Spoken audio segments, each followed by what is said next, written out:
आलीशान महल। बाप रे, कितना गंदा कर रखा है घर को।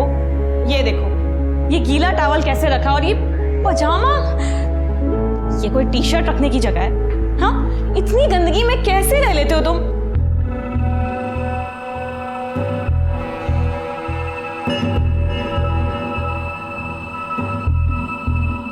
देखो, शादी से पहले ये सब नहीं। हम दोनों एक दूसरे से प्यार करते हैं, और प्यार दुनिया की सबसे प्यार चीज होती है। और जल्दी हमारी शादी तो हो ही जाएगी, उसके बाद तो ये सब होना ही है ना। तुम्हें मुझ पर यकीन नहीं है?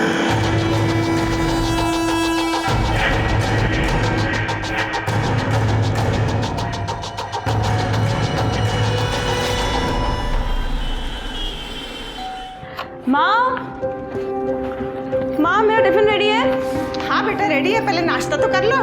नहीं माँ, मैं ऑफिस के लिए बहुत लेट हो रही हूँ, आप बस मेरा टिफिन दे दो, मैं निकलती हूँ। अच्छा अभी लाई। बेटा थोड़ा सा तो खा लेती। नहीं माँ, बहुत लेट हो चुकी हूँ। 2 टिफिन? 1 रोटी तो खाई नहीं जाती जया तुमसे, फिर ये 2 टिफिन किसके लिए? भाभी, वो क्या है ना कि हम लोग ऑफिस में साथ में लंच करते हैं, तो कहीं कम पड़ जाए इसीलिए। तुम्हें तो फ्री में खिलाते ही हैं, अब तुम्हारे स्टाफ को भी फ्री में खिलाएं। बहू जरा संभाल के बात करो। माँ सही तो कह रही है, वो सरकारी नौकरी है, इतना अच्छा कमाती है, ये नहीं कि घर में मदद करे। क्या मैं और पापा मिलके पूरे घर का बोझ उठाएं सिर्फ? मनोज, तुम अच्छी तरह से जानते हो कि इस घर में लड़कियों की कमाई नहीं ली जाती है। रोज रोज नाटक क्यों होता है इस घर में? ठीक है पापा, नहीं करेंगे तमाशा, लेकिन इसको समझा लीजिए, एक घर है, धर्मशाला नहीं है कि। बस बस, अब बस भी करो।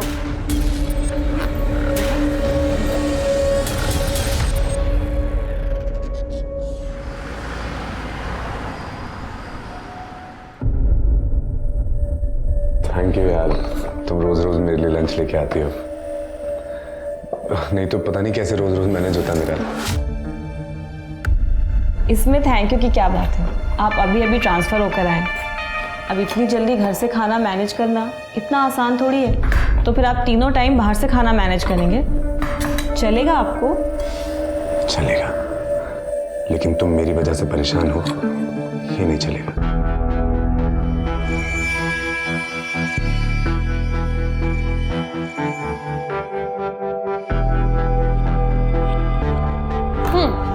मैनेजर साहब तो अभी भी मदहोश लग रहे हैं, सही होश उड़ाए तेरे परफ्यूम ने। देख ले, कहीं सहारे वाले की जरूरत तो नहीं होने। चुप करना, वैसे ही पूरा ऑफिस मेरे पीछे पड़ा हुआ है, ऊपर से तू भी बकवास करी जा रही है।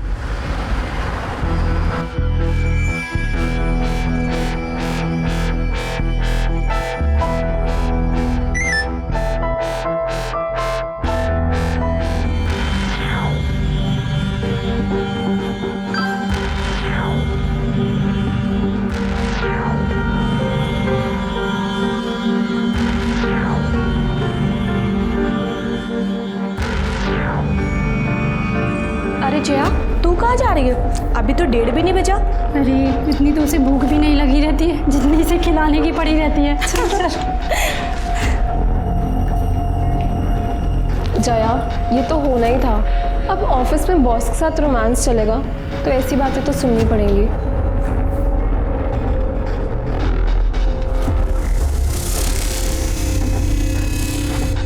अब नंदू जी, ये टिफिन आप प्रवीण सर को दे देंगे? अंकल जी, बहुत अच्छी कढ़ाई की है आपने, ऑफिस की सारी लड़कियां तारीफ कर रही थी। ये लीजिए, इसे भी कल शाम तक ऐसे ही करके दे दीजिएगा। ठीक है बेटा।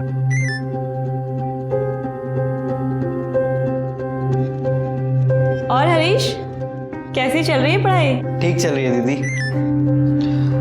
बेटा अब तू ही इसे समझा, पढ़ाई तो ठीक है, लेकिन इसको बोल थोड़ा काम में भी मन लगाए, मेरा भी हाथ बटाए। ये बात तो सही कह रहे हैं अंकल, पढ़ाई के साथ साथ इनके काम में भी हाथ बटाया करो। जी दीदी।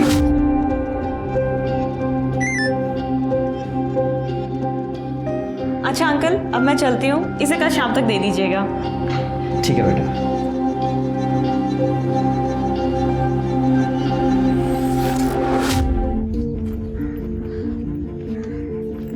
आप यहाँ क्या कर रहे हैं? टिफिन देने आओ तुम्हारा।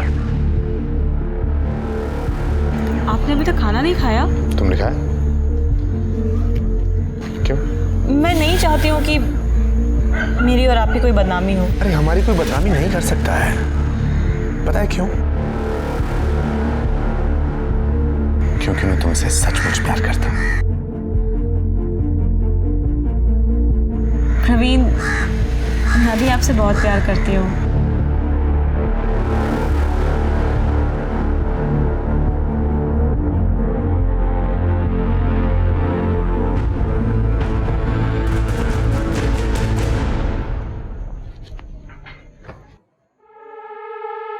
जया, तुम्हारा ऑफिस 5 बजे खत्म होता है, 7 बज रहे हैं इस समय। कहाँ थी अब तक? भैया वो ऑफिस में आज ज़्यादा काम था। हाँ, अब ये सबको खाना खिलाने के साथ साथ सबका काम भी तो करती है ना। वैसे भी सरकारी नौकरी में 9 से 5 का टाइम होता है, लेकिन ये मैडम ये तो ओवर टाइम करती है ना। दिन भर की थकी हारी मेरी बच्ची घर आई है, ये नहीं कि कोई पानी पूछे, बस ताने मारते हैं। ये ले बेटा, पानी पी ले। तू फ्रेश हो जा, मैं तेरे लिए चाय बना दी। ला, ये मुझे दे। पापा, माँ को तो अपनी लाडली बेटी में ना कोई नुक्स नहीं दिखता है, लेकिन आप तो कुछ बोल सकते हैं ना। जवान लड़की है, कुछ ऊंच नीच हो गई ना, किसी को मुंह दिखाने के लायक नहीं रहेंगे। अरे उसकी नौबत नहीं आई,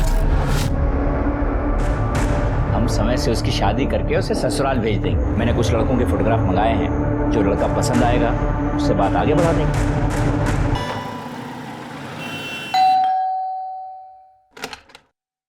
अरे तुम दोनों एक साथ कहाँ से आ रही हो? ये तो मुझे यहाँ गेट पर ही मिली। ले पानी पी और बैठ। अरे जया, आ गई तुम? आओ बैठो। बेटा तेरी शादी के लिए कुछ लड़कों के फोटोग्राफ्स आए हैं, तू देख ले, पसंद कर ले, फिर हमें बता दे। ये देख, हमने तेरे लिए इस लड़के को पसंद किया है। लड़का बहुत अच्छा है और तेरी ही तरह सरकारी नौकरी भी करता है।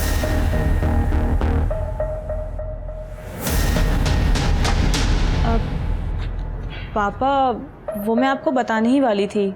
हाँ बोल ना। मैंने अपने लिए एक लड़का पसंद कर लिया है। कौन है? क्या करता है?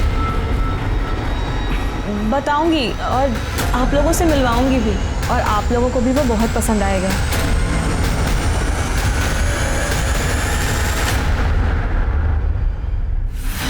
मेरा ही पति मिला था तुझे फांसने के लिए, डोरे डालने के लिए। शर्म नहीं आती तुझे? एक औरत होकर दूसरी औरत से हाथ जोड़ते हुए। सुन, अगर मर्दों को रिझाने का ज्यादा ही शौक है ना, बाजार में जाके बैठ। यहाँ क्या कर रही है तू? कौन है तू? हाँ, और ये क्या बकवास करे जा रही है? दिमाग तो सही है तेरा? सुन, मैं तुझे जानती तक नहीं हूँ।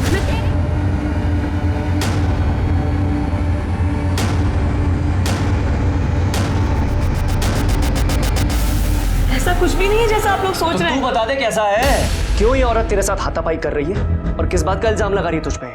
मैं इस औरत को जानती तक नहीं हूँ। इसे जरूर कोई गलतफहमी हुई है। ये क्यों ऐसा कर रही है मुझे नहीं पता। झूठ मत बोल, सब पता है तुझे।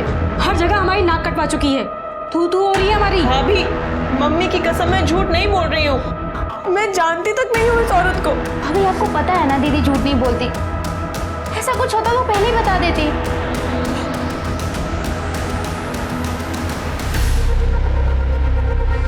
मुझे तो समझ में नहीं आ रहा कि मैं किस पे यकीन करूं और किस पे नहीं। अरे जया, ये वीडियो वायरल हो चुका है और तुम कह रही हो कि तुम उस औरत को जानती नहीं हो। ऐसा कैसे हो सकता है? ये क्या कर रहे हो तुम? बैग क्यों पैक कर रहे हो? कहाँ जा रहे हो? जयपुर जा रहा हूँ माँ से मिलने, मंडे को आऊंगा।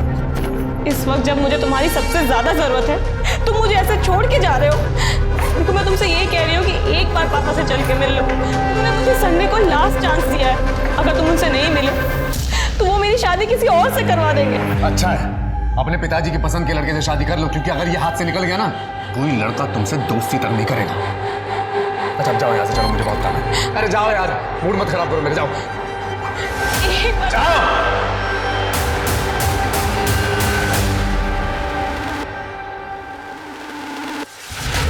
ये देखिए, ये आदमी किस बेरहमी से इस औरत को पीट रहा है। ये सीसीटीवी फुटेज जो आजकल चारों तरफ वायरल हो रहा है, इसे देखकर साफ अंदाजा लगाया जा सकता है कि औरतें आजकल खुद अपने घरों में कितनी महफूज हैं। इस शख्स के चेहरे को गौर से देखिए, इस पे हैवानियत और दरिंदगी साफ नजर आ रही है। हैरानी की बात ये है कि आदमी इस औरत का पति है। अब कोई कैसे यकीन करेगा कि उसने इसके साथ 7 फेरे लिए। तेरा बॉस है ना ये सुरक्षा और प्रवीण आहूजा, देने की देख कितनी बेरहमी से मार रहा है अपनी बीवी को। आपको याद होगा कुछ दिन पहले ही ये वीडियो वायरल हुआ था जिसमें शालिनी आहूजा इस लड़की को पीट रही थी और कह रही थी कि उसने इसके पति को चुराने की कोशिश की है। मतलब शालिनी को प्रवीण और उस लड़की के अफेयर का पता चल गया और उसने इसी गुस्से में जयपुर से दिल्ली आकर उस लड़की को मारा और वीडियो वायरल हो गया। ये वीडियो प्रवीण ने भी देखा। प्रवीण वीडियो देखकर गुस्से में जयपुर गया और सबक सिखाने के लिए अपनी पत्नी को जानवरों की तरह मारा। पर सवाल ये है कि वो लड़की जिसकी वजह से ये बवाल खड़ा हुआ, जिसने एक शादीशुदा आदमी से अफेयर चलाया और बसी बसाई गृहस्थी उजाड़ने की कोशिश की, उसे अपने किए पर जरा भी शर्म आई या नहीं? उसकी परवरिश कैसी होगी? कौन होंगे देख लिया कितनी बार मैंने आपको समझाया था चीजों को संभाल लो, उस पर लगाम लगाओ, पर नहीं, हमारी लाडली बेटी है, अब भुगतो इसको। बड़ी तड़ी में रहती थी कि पूरी दुनिया में बस एक यही औरत हो जो नौकरी कर रही है। अब मैं अपने मायके में क्या मुंह दिखाऊंगी? इस लड़की की वजह से हम समाज में मुंह दिखाने लायक नहीं रहे।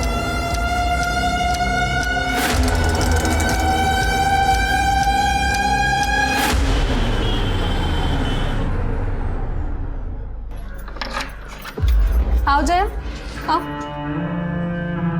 अरे आओ ना। देखो ये मेरे कजन सुमित का फ्लैट है, अच्छा है ना? खाली पड़ा था और जब मैंने उसे तेरे बारे में बताया तो उसने कहा तुझे जब तक यहाँ रहना ना तू रह सकती है। देख फुल्ली फर्निश्ड फ्लैट है तो तुझे कुछ खरीदने की जरूरत नहीं है। बैठ। देख तू इतना मत सोच, अब जो होना था वो हो गया। और चाहे मेरी बात याद रख कि सारे लोग प्रवीण जैसे नहीं होते। तू भी भूल जा उस कमीने को और लाइफ में मूव ऑन कर, एंजॉय कर।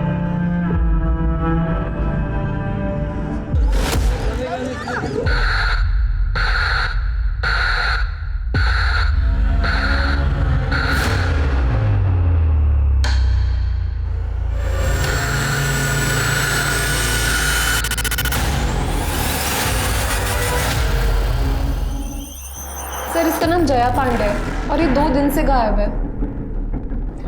ये वही लड़की है ना जिसका वीडियो वायरल हुआ था? यस सर, और इस वीडियो की वजह से इस बेचारी को बहुत कुछ झेलना पड़ा। सर जहाँ जाती थी लोग इसका मजाक उड़ाते थे, ताने देते थे।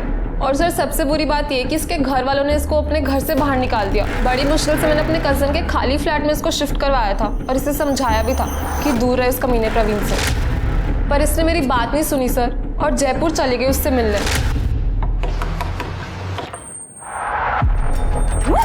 इस वक्त क्या करने आई है यहाँ? मेरी गृहस्थी में कलेश डाल के तुझे चैन नहीं मिला जब यहाँ तक पहुँच गई? देखो मेरी तुमसे कोई पर्सनल दुश्मनी नहीं है, मैं तुमसे बस एक रिक्वेस्ट कर रही हूँ, मुझे एक बार प्रवीण से मिलने दो। हे भगवान, ये तो बहुत ही बेशर्म औरत है। तू आई कैसे यहाँ? क्या हो रहा है यहाँ? हाँ? चल अंदर। तुझे छोड़ूंगी नहीं मैं। समझ में क्या है तू? यहाँ तक आ गई? तेरी हिम्मत कैसे हुई यहाँ आने की? चल अंदर। और अब आवाज नहीं आनी चाहिए तेरी। आवाज? मैं चिल्लाऊंगी। छोड़ूंगी नहीं उस कमीनी को। क्या चाहिए? क्या लेने आई है यहाँ? सस्पेंड करवा दिया ना मुझे, अब क्या चाहिए? देखो मैंने तुम्हें सस्पेंड नहीं करवाया है, तुम्हारे उस वायरल वीडियो की वजह से पूरे डिपार्टमेंट ने ये एक्शन लिया। हाँ तो तू भी अब एक्शन ले और निकल जाए यहाँ से, इससे पहले कि मैं गला दबा के तेरी जान से मार दूं, कट ले। हाँ मार डालो, खोलो दरवाजा। मार डालो मुझे भी और तुम्हारे बच्चे को भी। क्या बकवास कर रही है? बकवास नहीं कर रही हूँ मैं प्रेग्नेंट हूँ। किसका पाप मेरे गले डाल रही है? तेरे जैसे कोई भरोसा थोड़ी है। मेरे जैसे का क्या मतलब है तुम्हारा? टाइम पास और क्या? जैसे 2 बार हंस के बात क्या कर लो गले पड़ जाते हैं, जैसे तुम मेरे गले पड़ रही है। देख शराफत से बोल रहा हूँ, निकल जाए यहाँ से, दोबारा इधर दिखियो मत, ठीक है? वरना जान से मार दूंगा तुझे मैं। चल ना, जब उसने मुझे ये सब बताया सर तो मुझे बहुत गुस्सा आया। मैंने उसे बहुत सुनाया भी। फिर जाके उसने मुझे प्रॉमिस किया कि वो प्रवीण से कभी बात नहीं करेगी। ये वही शालिनी और प्रवीण आहूजा हैं जिनके डोमेस्टिक वायलेंस का वीडियो मीडिया के हाथ लग गया। अब मीडिया गिद्ध के जैसे उनके पीछे पड़ गया। अब फिर ब्रेकिंग न्यूज़ बन जाएंगे और मीडिया हर जगह इस खबर को उछालेगा। सर मुझे उससे कोई मतलब नहीं है। मैं बस आपसे ये रिक्वेस्ट कर रही हूँ कि आप प्लीज़ जया को ढूंढ दो। जया को आखिरी बार कब देखा था आपने? सर मिले हुए तो मुझे बहुत टाइम हो गया, पर मेरी लास्ट बात 28 तारीख को हुई थी। 29 तारीख को हम लंच पर जाने का सोच रहे थे, पर जब मैंने उसे फ़ोन किया तो उसने मेरा फ़ोन ही नहीं उठाया। सर फिर 30 तारीख को भी जब मेरी उससे पूरे दिन बात नहीं हुई तो 1 तारीख को मैं उसके घर गई। सर मेरे पास उसके घर की एक एक्स्ट्रा चाबी है। जया, सर जब मैंने दरवाज़ा खोला तो जया वहाँ पे नहीं थी। जया, पर उसका फ़ोन, लैपटॉप, पर्स सब वहीं पर था सर। मुझे लगा कहीं पास में गई होगी तो ले जाना भूल गई होगी। सर मैंने वहाँ पे बहुत इंतज़ार किया पर जया वापस आई नहीं।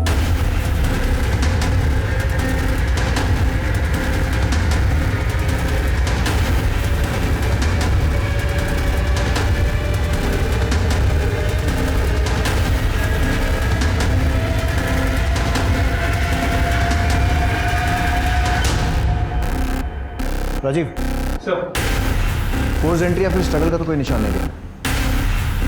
देखो अच्छे से, कुछ और मिलता है।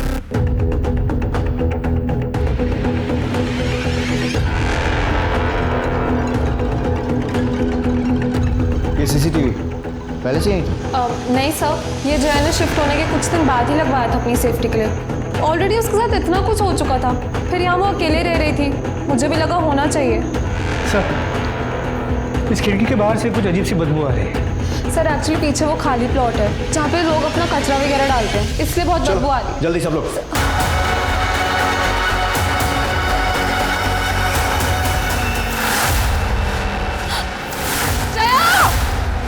पीछे प्लीज।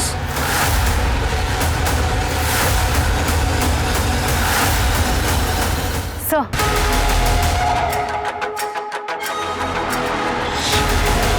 लोगों को हुआ क्या है यार? मतलब लड़की को पेट काट के मारा और फीटस भी निकाल दिया। देखो आसपास कुछ मिलता है तो। सर कहा नहीं जा सकता कि कितनी बार चाकू से वार किया गया पेट में। बच्चे को बाहर निकाला गया और बच्चे पर भी चाकू से वार किया गया। मिस्टर, बॉडी को पोस्टमार्टम के लिए भिजो और फीटस का डीएनए टेस्ट करवाओ। जया का फ़ोन सीज करो, फैमिली को इन्फॉर्म करो और घर के पास में अगर कोई सीसीटीवी है तो वो चेक करो। पता लगे कि इतनी रात को अकेले निकली क्यों। जिसने भी ये किया है बचना नहीं चाहिए।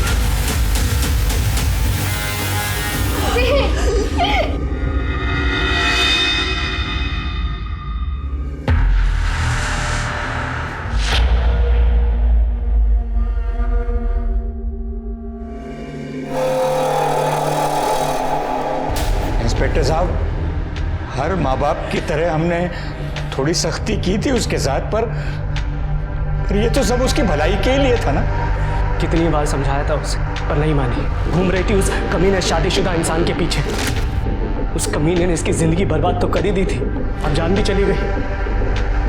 आपका कहने का मतलब है कि जया की मौत में प्रवीण आहूजा का हाथ है? सिर्फ हाथ नहीं है सर, उसी ने मारा है इसे। रोज घर वालों से लड़के उसके लिए टिफिन लेके जाती थी, खाना खिलाती थी उसे। देखिए अब क्या कर दिया। सांप को दूध पिलाया, सांप ने ही डस लिया। आप लोगों को पता था कि जया प्रेग्नेंट है?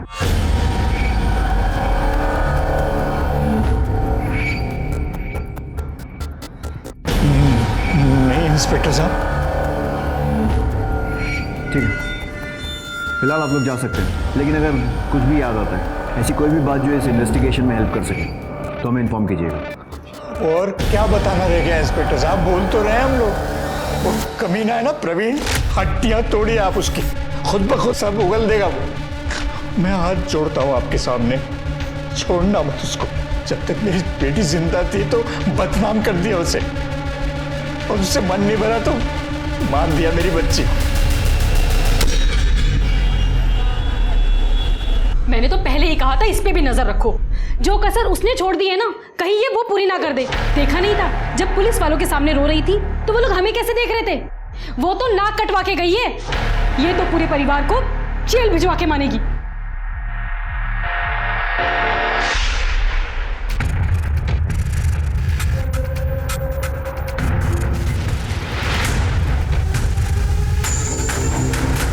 ये वही शालिनी आहूजा है ना, प्रवीण की पत्नी? जी सर, और ये फुटेज 28 तारीख के शाम 5:30 बजे की, जिस दिन जया ने प्रीति से आखिरी बार बात की। पता करो शालिनी के साथ ये आदमी कौन है। सर ये मेरा भाई राजू तोमर है। अच्छा, आपके भाई हैं।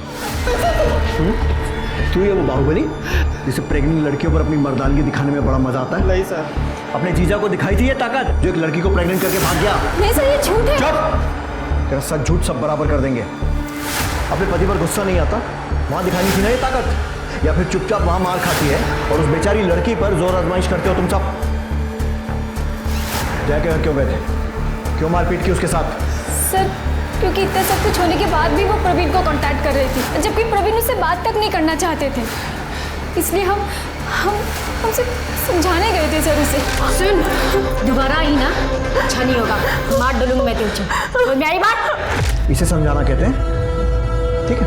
दामिनी, इन्हें इनकी भाषा में कुछ समझाओ। बस आया समझ में? और अब तेरी समझने की बात है। बहुत मजा आता है ना तुझे लड़कियों के कपड़े फाड़ देना। विकास, जैसे इसने जया के कपड़े फाड़े थे ना, एक एक कपड़ा फाड़ा इसका। नहीं सर। सर गलती हो गई सर, गलती हो गई सर। बहन का सोच के गुस्सा आ गया था सर। तो इसके साथ वापस आ गया था ना? फिर दोबारा कब गया था जया के घर मारने के लिए? उसे बाहर कैसे बुलाया उसे? सर मैं सिर्फ एक ही बार गया था दीदी के साथ। सर मैंने उसे नहीं मारा सर, सिर्फ मैं एक बार समझाने गया था सर। फिर से समझाने? सर धमकी देने गया था सर, बस उसे ये कहने गया था कि जीजा जी से दूर रहे सर। पर सर मैंने उसे नहीं मारा सर, सच में। पढ़ा रहे उसको यहीं मॉलेस्टेशन का केस बनाओ। मॉलेस्टेशन? सर आप ऐसा नहीं कर सकते सर। दामिनी, समझाओ इसे कैसे कर सकते। Sir please sir. हाँ राजीव, कुछ और मिला? जी सर, ये देखिए सर, 28 तारीख जिस दिन शालिनी और उसका भाई जया के घर गए थे, उसी रात 11 बजे की ये फुटेज सर। यहाँ पे प्रवीण जया के साथ मारपीट करते हुए दिखाई दे रहा है।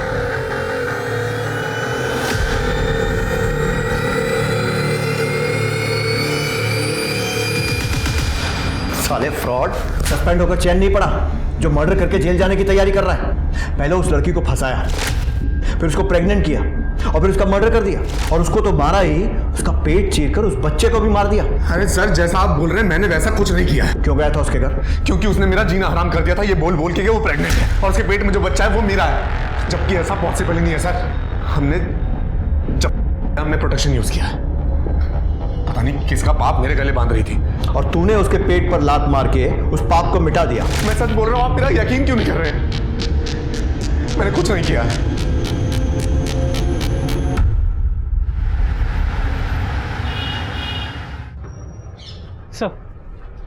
सर मैंने पता कर रहा है, 28 तारीख की रात 11 बजे के आसपास जया के घर वाली एरिया में कोई मेजर फॉल्ट हुआ था, जिस वजह से लाइट चली गई थी, जो अगले दिन सुबह 10 बजे के आसपास वापस आई थी।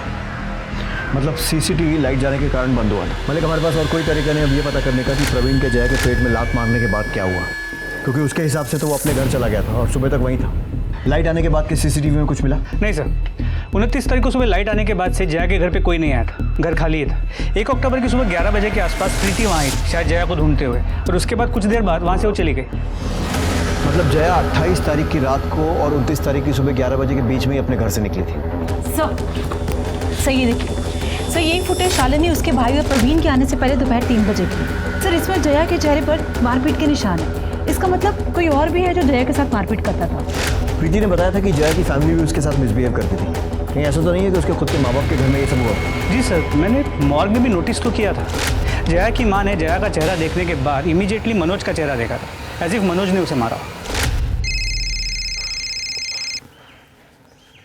हेलो सर, मैं मानसी पांडे बोल रही हूँ, जया पांडे की छोटी बहन। सर मुझे आपको कुछ बताना है। सर मैं पुलिस स्टेशन नहीं आ सकती। सर हम कहीं बाहर मिल सकते हैं क्या? ठीक है।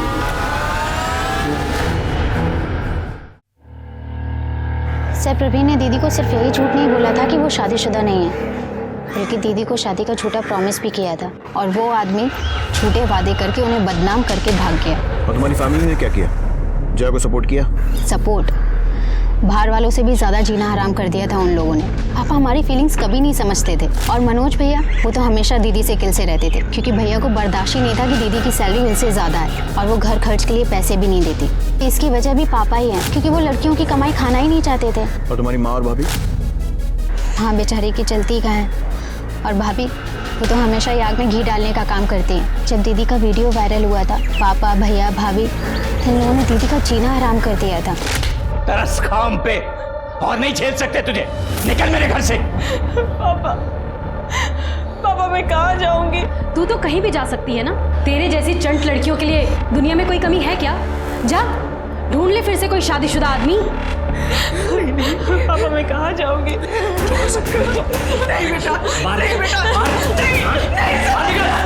और आगे से शक्ल मत दिखाना अपनी। तीनों ने मिलकर जबरदस्ती दीदी को घर से बाहर निकाल दिया। उन्हें रोक नहीं पाई और फिर जब कुछ दिन पहले दीदी माँ से मिलने घर आई तो पानी देना।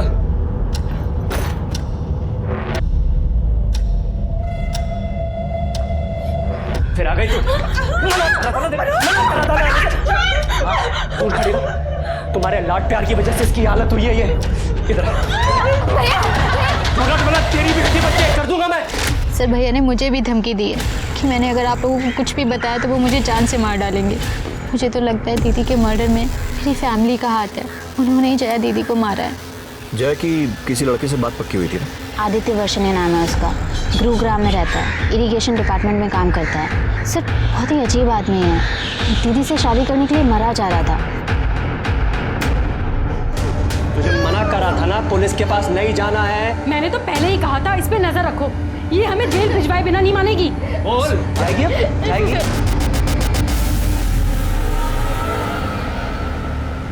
सर मुझे अब भी यकीन नहीं हो रहा कि जया इस दुनिया में नहीं है। और उसके साथ जो भी हो ना सर, सिर्फ उसमें उसका इतना कसूर है कि उसने उस कमीने प्रवीण से प्यार किया। सर बहुत इनोसेंट थी सर वो। और तू कैसा है? सिर्फ अच्छा ही है या इनोसेंट भी है? क्योंकि आजकल के ज़माने में तेरे जैसे लड़के मिलना बहुत मुश्किल है, जो सब जानते हुए भी शादी करने के लिए तैयार हो गए। सर मैं वैसा इंसान नहीं हूँ कि किसी को दूसरा चांस ना दूँ अगर उससे कुछ गलती हो जाए। और यहाँ पे तो जया की गलती भी नहीं थी ना सर। 28 सितंबर की शाम से 30 सितंबर की सुबह तक कहाँ था? मैं गुरुग्राम में था सर, अपने घर पे। प्रूफ दे सकता है? प्रूफ कहाँ से लाऊं सर? मुझे पता थोड़ा था प्रूफ देना पड़ेगा। पता होता तो मैं रखता किसी को अपने साथ प्रूफ के लिए। इनोसेंट होने के साथ साथ स्मार्ट भी है। किसी पर शक है जो जया के साथ ऐसा कर सकता है? शक नहीं सर, मुझे पूरा यकीन है प्रवीण आहूजा पे। उसने उसको यूज किया और फिर पीछा छुड़ाने के लिए उसका मर्डर कर दिया। तू भी तो हो सकता है। प्रवीण से पीछा छुड़ाना पड़ रहा था क्योंकि जया उसके प्यार में पागल थी और तू भी जया के प्यार में पागल थी। और तेरे से ये बात बर्दाश्त नहीं हुई कि जया तुझे छोड़कर प्रवीण के पास जा रही थी तो तूने उसे मार दिया, है ना? नहीं सर मैं उसके साथ ज़बरदस्ती नहीं करना चाहता था। उसकी मर्जी के साथ उससे शादी करना चाहता था और मुझे किसी बात की जल्दी नहीं थी। मैं वेट करने के लिए भी तैयार था। मुझे लगा था कि एक ना एक दिन उसको मेरे प्यार की अहमियत समझ आएगी और वो खुद मेरे पास चल के आ जाएगी। Thank you sir. राजीव, जल्द से जल्द इस महान आशिक के सारे कॉल रिकॉर्ड्स और मोबाइल लोकेशन निकलवाओ। सर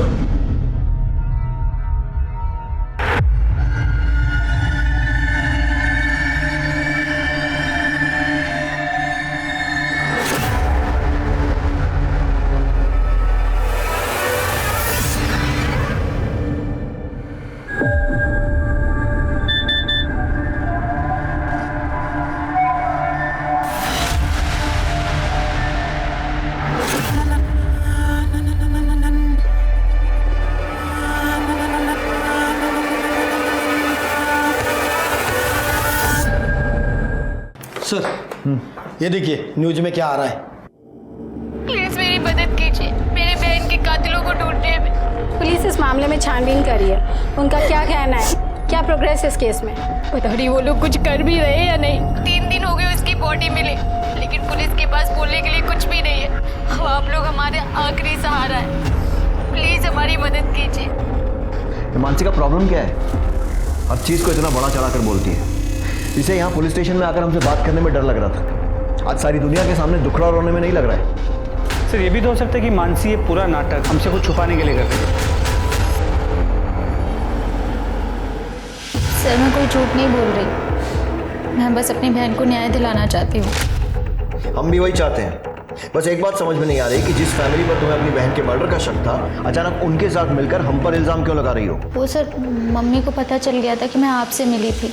बेटा मैं जानती हूँ कि तेरे पापा और मनोज ने जया के साथ सही नहीं किया है, लेकिन ये भी तो गलत है कि तू उन्हें उसका कातिल समझ रही है। मैं तो बस दीदी को इंसाफ दिलवाना चाहती हूँ बस। वो तो हम सब भी चाहते हैं बेटा। तू बोल तो सही, हमें क्या करना है? हम खड़े हैं तेरे पीछे। और फैमिली का सपोर्ट मिला तो तुम्हें लगा क्यों ना हीरोइन बना जाए, और इसीलिए तुम मीडिया के पास पहुंच गई, जो पहले से ही तुम्हारे दरवाजे के बाहर मौजूद था। अभी जाने दे रहा हूँ, लेकिन अगली बार अपने फायदे के लिए पुलिस पर इल्जाम लगाने से पहले एक बार सोच जरूर लेना।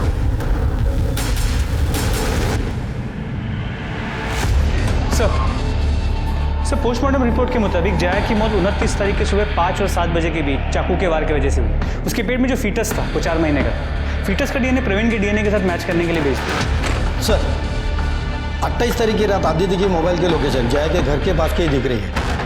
राजीव उठाओ इस आशिक को, इसका इनोसेंस निकालने का टाइम आ गया है।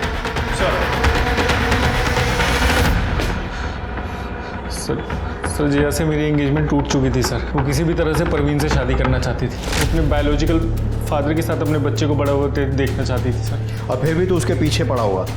बड़ा महान प्यार था तेरा। सर मैं उससे सच्चा प्यार करता था सर। मुझे पता चला जब उसने मेरा फ़ोन उठाना बंद कर दिया, उसने मुझसे मिलना बंद कर दिया, तब मैं खुद उसके घर गया उसको समझाने के लिए, उससे बात करने के लिए। कितने बजे गया था सर? वो कितने बजे गया था? 11 साढ़े 11 बजे के आसपास गया था सर। जब गया था तो वो सोने जा रही थी तभी, और फिर लाइट चली गई तो उसका मूड बहुत ख़राब हो गया था सर। वो मुझसे बात करने के लिए तैयार नहीं थी। उसके चेहरे पे, उसके बदन पे, हर जगह पे चोट के निशान थे सर। मैंने उसे रिक्वेस्ट किया कि वो मेरे साथ रेस्टोरेंट चले डिनर के लिए। अब तेरे ताऊ ने इतनी रात को रेस्टोरेंट खोल के रखा था तेरे लिए? तो रेस्टोरेंट नहीं है सर, वो स्नैक्स कॉर्नर की दुकान है सर। उसके घर के पास खुला रहता है वो दुकान। तुम मेरा फ़ोन क्यों नहीं उठा रही थी? आदित्य तुम्हें ये बात समझ में नहीं आती है क्या? मैं तुमसे नहीं, मैं प्रवीण से प्यार करती हूँ। उसने तुम्हारा ये हाल किया, उसके बाद भी तुम ये बात मुझे कह रही है? हाँ, क्योंकि वो मेरे होने वाले बच्चे का बाप। और तुमको नहीं लगता कि मैं ज़्यादा अच्छा ऑप्शन हूँ तुम्हारे इस होने वाले बच्चे के लिए? क्योंकि मैं एटलीस्ट इंसान को इंसान तो समझता हूँ। तो तुम्हारे बच्चे को तुम अपना बच्चा समझ के उससे प्यार करूँगा। मैं सच कह रहा हूँ, मैं तुमसे बहुत प्यार करता हूँ। मैं सच में, मैं कुछ भी करूँगा तुम्हारे लिए। प्लीज़ सोच क्या रही हो? मेरी बात सुन तो लो, मान लो मेरी बात। क्या जवाब दिया उसने? जवाब तो कुछ नहीं दिया सर, पर मैं खुश था सर। एटलीस्ट उसने मुझे मना नहीं किया था सर। उसके बाद मैंने उसको घर छोड़ा और मैं अपने घर चला गया। तू उसको ऐसी हालत में अकेला छोड़कर घर चला गया? मैं जाना नहीं चाहता था, उसने ही मुझे बोला। सर ये देखिए इसके फ़ोन में क्या मिला है।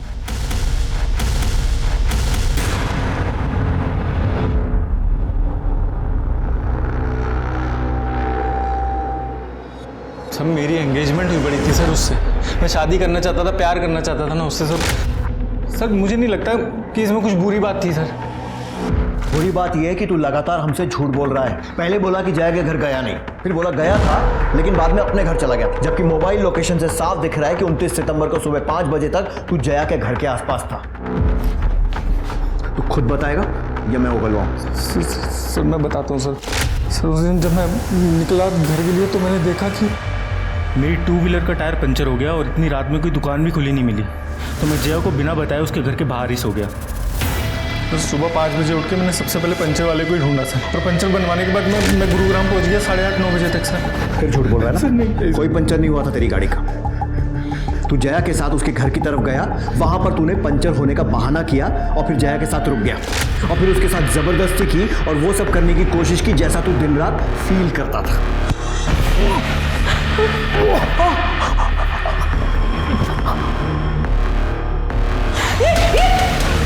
और उसके बाद तूने जया की बॉडी उसके ही घर के पीछे फेंक दी और फिर जब उसका पेट काटा तो तुझे वो बच्चा दिखा, वो बच्चा जिसको देखकर तुझे प्रवीण की याद आई, जिसकी वजह से जया तेरी नहीं हो पा रही थी। तूने उस बच्चे से भी बदला लिया जो पैदा ही नहीं हुआ था। सर नहीं सर, मैं सच बोल रहा हूँ सर। मैंने ऐसा कुछ नहीं किया सर। प्लीज़ सर मेरी बात का विश्वास करिए सर। सच बोल रहा हूँ सर। सब पता चलेगा। सर लेकिन मैंने कुछ नहीं किया। सर कुछ देर पहले मानसी पुलिस स्टेशन आई थी। उसका कहना है कि उसे कोई धमकियां दे रहा है और उसका पीछा करता है। जिस नंबर से धमकियों भरे मैसेजेस आ रहे थे हमने उसकी छानबीन शुरू कर दी। उसको कौन धमकियां देगा? सर जया के बैंक डिटेल्स। सर पिछले कुछ दिनों में उसने अपने सैलरी अकाउंट से अच्छी खासी रकम विड्रॉ की। लेकिन मानसी ने कहा था कि जया घर खर्च में पैसे नहीं देती क्योंकि उसके पिता बेटी की कमाई नहीं खाते। तो फिर क्या किया इतने पैसों का? कहाँ खर्च किए होंगे?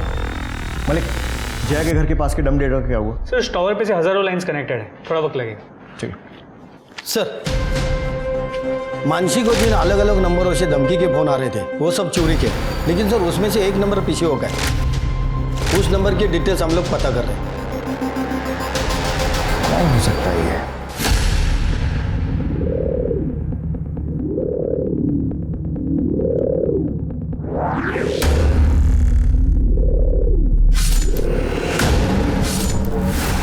तूने मानसी को मारने की कोशिश की और पूरे मार्केट ने देखा इसे हमला करते हुए, और आप लोग इसे बचाने की कोशिश कर रहे हैं। मैंने ही इसे मानसी के साथ भेजा था उसका ध्यान रखने के लिए, क्योंकि उसे जान से मारने की धमकी मिल रही थी। आपकी झूठी इज्जत और अपनी सनक में इसने आपकी एक बेटी के साथ इतना बुरा सलूक किया, लेकिन फिर भी आपको इसी की पड़ी हुई है। बेटियों के लिए हमदर्दी नहीं है आपके दिल में? सर मानसी को मैंने नहीं मारा है, मैं पास की दुकान पे खड़ा था जब मानसी सब्जी खरीद रही थी। मानसी, मैंने देखा एक बंदा आया, उसने मानसी को चाकू मारा। मैं उसके पास पहुंचा, खून बहुत ज्यादा बह रहा था, इसीलिए मैंने उसके पेट से चाकू निकाल लिया, जिसकी वजह से लोगों को गलतफहमी हुई कि मैंने मारा उसे। मलिक 70s की फिल्मों का प्लॉट नहीं लग रहा है। हर दूसरी फिल्म में बेचारा हीरो ऐसे ही फंसता था ना। अब समझ में आ रहा है तेरी सोच इतनी घटिया क्यों है। मानसी के अटेम्प्ट टू मर्डर में इसको अरेस्ट करो और लेकर जाओ। सर मैंने नहीं मारा उसे, सर मेरी बात। इस केस में एक के बाद एक नए और ड्रामेटिक खुलासे हो रहे थे। मानसी की जान बच गई थी, वो हॉस्पिटल में थी, और इधर पुलिस ने उस पीसीओ की लोकेशन पता कर ली थी जहां से मानसी को धमकी भरा फोन आया था। ये पीसीओ मनोज के ऑफिस के ठीक सामने था। तो क्या मनोज खुद ही अपनी बहन को धमकी दे रहा था? पर क्यों? जया के घर के बाहर मिले रैंडम एक्टिव नंबर्स की पुलिस जांच कर रही थी, और इस जांच में पुलिस को एक ऐसा नंबर मिला जो जया के मर्डर और मानसी पर हुए हमले के दौरान दोनों जगह एक्टिव था। और मर्डर से कुछ ही दिन पहले जया ने इस नंबर पर कई बार बात की थी। जया ने तेरी इतनी मदद की और तूने बदले में क्या किया? उसे मार दिया। क्यों? सर पापा चाहते थे कि मैं उनकी दुकान पे मदद करूं, पर मैं कॉलेज जाना चाहता था, पढ़ना चाहता था। पर कॉलेज में जाने के बाद मुझे वहाँ बैटिंग का चस्का लग गया, और जिसके लिए पैसे चाहिए थे जो मैं जया दीदी से एक्स्ट्रा क्लासेस के नाम पे लेता था। और फिर एक दिन वो कॉलेज के पास से गुजर रही थी, तो देखने के लिए कि मेरी पढ़ाई कैसी चल रही है वो कॉलेज में आ गई, और उन्हें सब कुछ पता चल गया। इतनी मुश्किल से तुम्हें ये मौका मिला है और तुम वो मौका ये जुए और बैटिंग में गवा रहे हो और मुझसे झूठ बोलकर पैसे ले रहे हो। सॉरी दीदी, प्लीज माफ कर दो, दोबारा नहीं होगा। दोबारा कुछ नहीं होगा, और आज के बाद से मैं तुम्हें कोई पैसे नहीं देने वाली हूँ। और जितने पैसे तुमने मुझसे पढ़ाई के नाम पर झूठ बोल कर लिए हैं ना, वो मुझे 10 दिनों के अंदर वापस चाहिए, नहीं तो तुम्हारे पापा को मैं सब कुछ सच बता दूंगी। मैं बहुत डर गया था कि अगर जया दीदी ने पापा को ये सब बता दिया तो मुझे बहुत मार पड़ेगी और मुझे उनके साथ बैठ के कपड़े सिलने पड़ेंगे। और 28 तारीख को 10 दिन पूरे होने वाले थे। मेरे पास 1 रुपया भी नहीं था दीदी को देने के लिए। और फिर 29 तारीख के सुबह 5:30 बजे मैं दीदी के घर के इधर चला गया। उस वक्त उस एरिया की लाइट नहीं थी, बहुत अंधेरा था। तुम इस वक्त यहाँ क्या कर रहे हो? दीदी वो आपके पैसे इस वक्त दो। शिट, मैं पर्स तो अपनी गाड़ी की डिक्की में भूल गया। आप एक काम करो, आप मेरे साथ आओ, मैं आपको पर्स दे दूंगा और फिर मैं वहीं से निकल जाऊंगा। देखो, तुम जाके पैसे लेके आओ, मैं नहीं आने वाली हूँ बाहर।